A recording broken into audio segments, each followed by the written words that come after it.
The golden-collared mannequin starts by clearing his dance floor.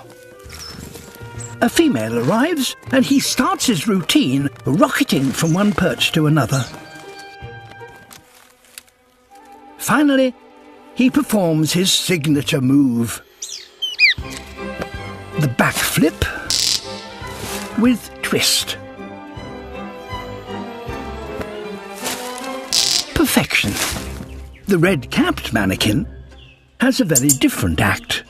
It's a kind of slither, with wing snaps. But it doesn't seem to be working. She's seen enough.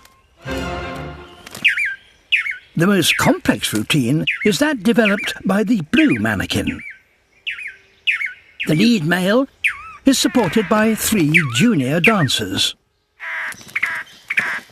They practice together almost every day.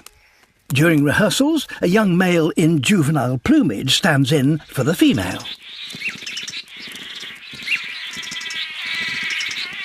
The dance has to be perfectly synchronized.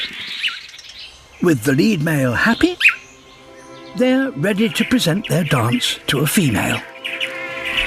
In a carousel of movements, each male takes his turn at the front. The lead male performs the final move. Have they done enough? What's her decision? It's a yes! A great team effort.